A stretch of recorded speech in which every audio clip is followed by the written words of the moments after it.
Okay, it's been a month. It has been a month. I was out of town, and I don't know, how many books do we have? I've got 4 books. Not I too far. I spent the month reading all the rest of the series that I hadn't finished up. I've still got a few left. We're not too far behind. That's right. So, sounds good. What's our first book? Well, the first book is, the first series is Unintended Cultivator by Eric Dontigney. Dontigney. Dontigney. Is that Dontigney? Probably not.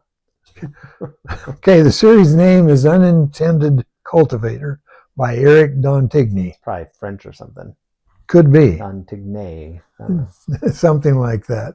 The series type is a Xansia core building fantasy. These are Eastern nations where they're trying to build a core with mana or key or whatever they call it in the particular type, and they keep making their core stronger and stronger. It's that type of a...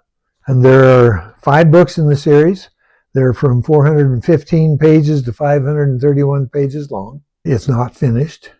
The protagonist's name is Sen, and he Sen, never... like S-E-N? S-E-N. Sen. He never intended to be a cultivator.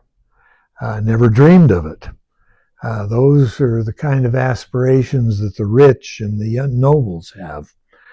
He's an orphan, a street rat, living on the streets, barely scraping together a living, digging in garbage piles, thievery when he can get away with it, and whatever else he can do to get something to eat to keep him alive. He's hiding usually from the guards and from the rich young nobles that seem to delight in beating him up just because they can. He doesn't have any social standing at all, and so there's no downside for these nobles beating him up. Then a cultivator comes to town. Now, a cultivator is really a big deal in this culture. They're powerful. They sometimes kill people just because they want to. Everyone's afraid of them. They almost worship them. They'd all like to be one. Anyway, he comes into town and announces that he wants a helper to go up on the mountain with him and stay for years in order to be able to help him with his cultivation. Don't explain exactly what he's going to be doing, but he's basically a gopher for this cultivator. Everyone, all of the nobles, send their kids to him, and it's a big deal in the town square where he's looking over all the noble children. Sen finds a hiding place behind everyone, and then he does the thing that he does so that people can't find him. He just scrunches down and makes himself small. And the cultivator realizes that someone just disappeared from his ability to see people. And so he goes through all of the noble kids, and then he reaches out and grabs Sen with telekinesis and pulls him out. This is my helper, which earns him a lot of ire from all of the nobles that didn't get chosen. He takes him up onto the mountain with him, where they run into another cultivator and his wife. Both of them cultivators. These guys aren't just cultivators, these are ancient cultivators. These are the most powerful people that have not ascended to heaven. And they are going to be his family for the next 5 years. And he's never had a family. And they treat him like family, and it's something that it's hard to get used to.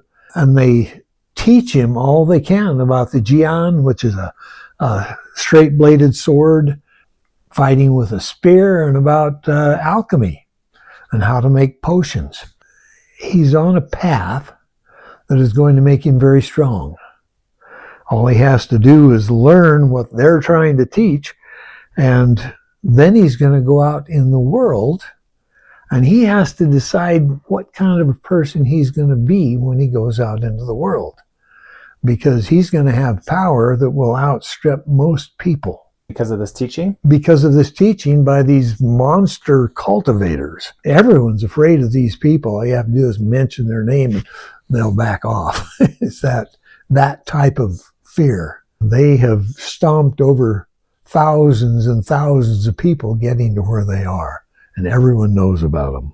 we get to follow Sin as he learns to cultivate, as he learns to fight, as he learns to sense things around him, as he suddenly has a family that loves him, treats him with a great deal of respect and care, makes him learn. And then he has to go out into the world. And when he goes out, he's got all these wonderful ideals that he's decided, I'm going to be this kind of a person. And he runs into so many people that are willing to kill him just to get experience.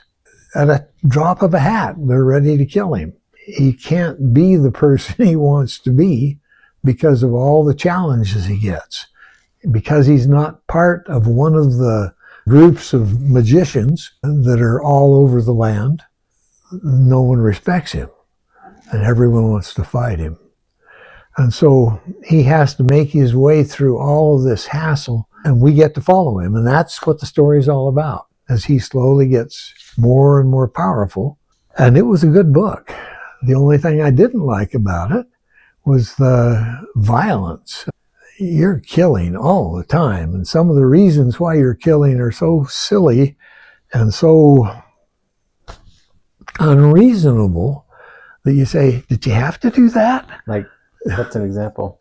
You're going down the street and someone says, hey, I'd like to do a few pointers with you. What that means is I want to fight you and learn how you fight.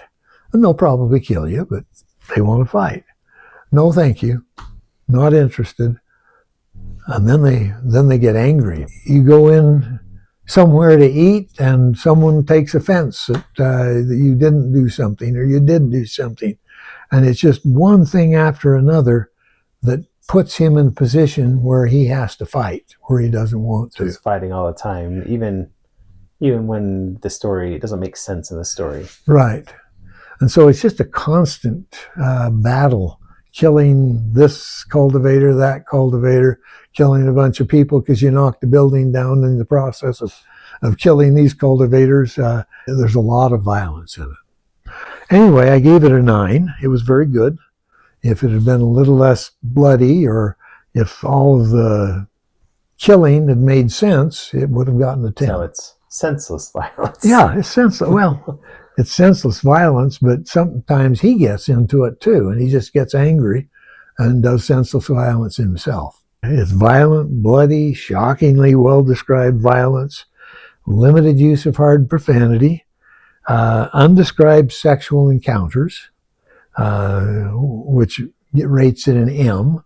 It's not that they describe his sexual encounters, but it's happening. He lives in a brothel.